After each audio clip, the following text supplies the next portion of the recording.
ao longo desses anos acompanhando grupos, algumas experiências bastante interessantes para compartilhar aqui com vocês. Sobretudo sobre a diferença entre a maneira como a pessoa se propõe a fazer esse trekking, né? Então, vou tentar ser um pouco mais claro aqui. Preparo físico é importante para você fazer um trekking? Sim, claro, acho que não tem como negar. Ninguém vai ser maluco de dizer que não. Muito embora nós estamos falando de uma atividade que as pessoas fazem desde que eram bem jovens, né? Com 1 ano de idade ela começa a andar, aprende a andar e é uma coisa que é rotineira. Nós estamos falando de andar, né? Nada muito difícil e técnico. Por outro lado, como você passa muitas horas, muito tempo andando, se você estiver bem preparado fisicamente, você vai ter um aproveitamento melhor e maior disso, né? Agora, uma pessoa que tem um condicionamento físico bom, mas que está indo para um trekking muito obcecada e muito vinculada apenas ao objetivo final daquele trekking, seja chegar num campo base ou subir uma montanha, um pico, ela tem um potencial de se frustrar e de não conseguir absorver a experiência muito grande. Muitas vezes eu prefiro acompanhar pessoas que não têm um condicionamento físico tão bom, mas que têm um olhar para a vida muito mais presente, né? Então, eu costumo dizer que o preparo psicológico ele é tão importante quanto o preparo mental, ou até mais do que o físico. Porque diante de uma mesma situação de imprevisto que pode acontecer durante um trekking, como cada um vai reagir diante daquela situação vai fazer toda a diferença no aproveitamento daquela viagem, né?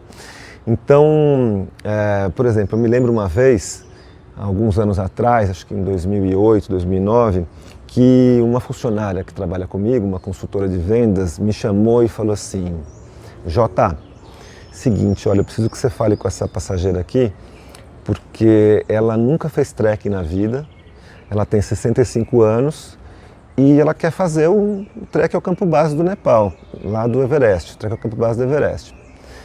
Você conversa com ela para ver se, né, se você consegue orientá-la e como é que a gente faz? Ok, beleza. Aí eu liguei para ela. Liguei lá, atende lá a Heloísa, super tranquila, falando assim: então, Jota, quando eu completei 60 anos, meus filhos estavam criados, meus netos já estavam bem, eu falei, eu vou viver a minha vida.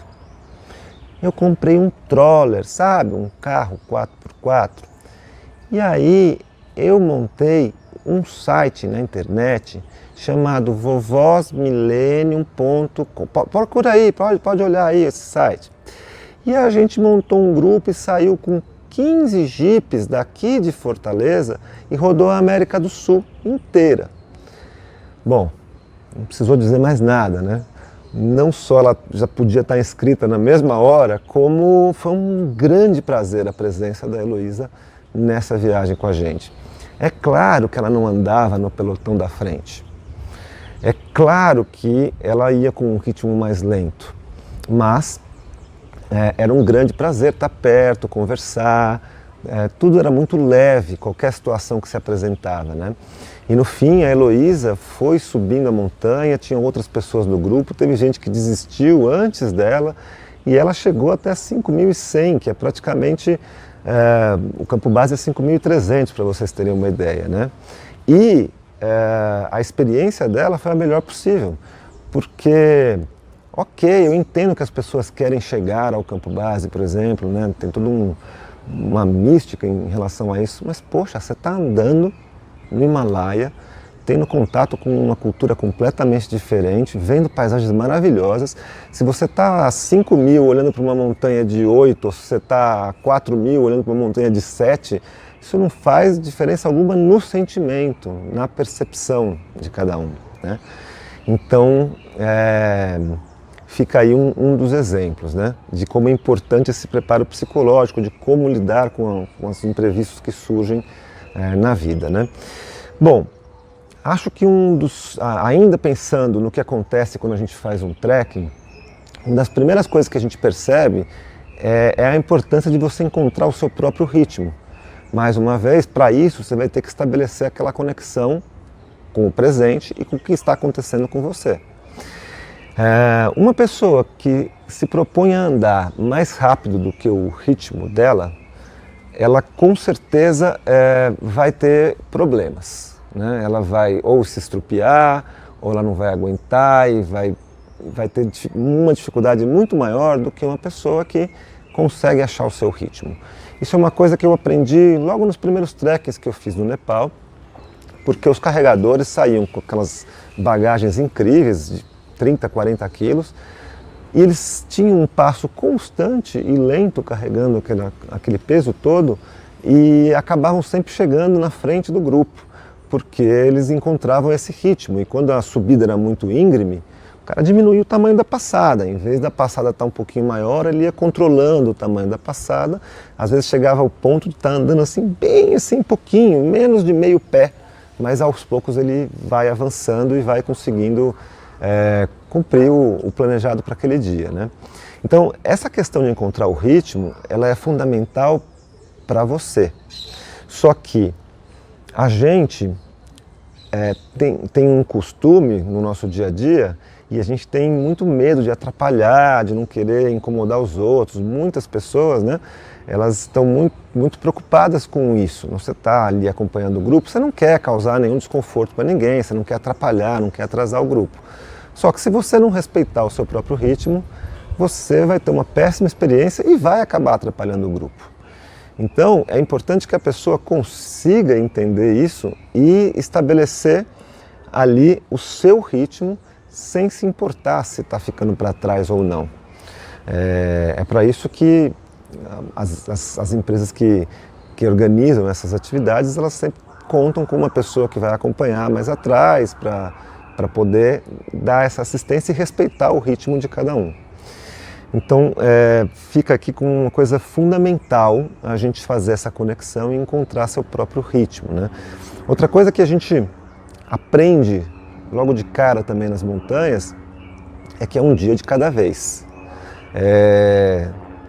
Não dá para a gente fazer planos muito longos porque tem muitas variáveis. É o clima, se o sol veio, se não veio, se está ventando muito, se não está, se está nevando. Podem acontecer coisas muito imprevistas. E isso, na verdade, é legal, é o que torna tudo isso tão interessante e atraente. Assim como a nossa jornada de vida vai acontecendo coisas imprevistas, né?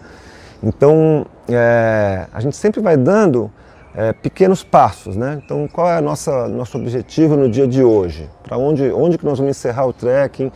Então vamos caminhar por aqui, por essa trilha, vamos parar nesse ponto para dar uma descansada ou para se alimentar e vamos dormir em tal local. Nunca olhar muito lá para frente. Você traça uma estratégia, mas você tem que ter essa flexibilidade. Você tem que ter essa possibilidade de alterar isso de acordo com os elementos que vão se apresentando para você. E aí a gente vem para mais um conceito importante de aprendizado, de possibilidade de aprendizado nesses treks, que é justamente essa flexibilidade, né? Junto com essa flexibilidade, a gente também tem acesso a dois outros conceitos que são muito importantes no budismo e que, se a gente consegue incorporar isso na nossa vida diária, também é uma coisa bacana, que é justamente a aceitação. Poxa, eu não posso brigar com o clima. Se está chovendo, está chovendo, né? Se está ventando, está ventando, né? E a impermanência, que as coisas elas estão sempre em transformação. A única constante é que está tudo se transformando. E isso fica bastante claro também quando a gente consegue observar isso na trilha, né? E são situações que se apresentam que a pessoa tem que conseguir absorver e trabalhar internamente para que ela possa realmente ter aquela... Muitas vezes a gente tem um plano, é obrigado a fazer outra coisa, mas isso não quer dizer que aquilo é pior, às vezes é até melhor. Muitas vezes as surpresas que vêm pelo caminho, eu lembro uma vez um trekking também, que a gente precisou alterar um pouco a rota, mas ao alterar a rota a gente descobriu um monge que vivia num determinado local e a gente pôde visitar, e aquela tarde ali com ele foi um dos momentos mais interessantes daquela viagem e diferentes daquela viagem.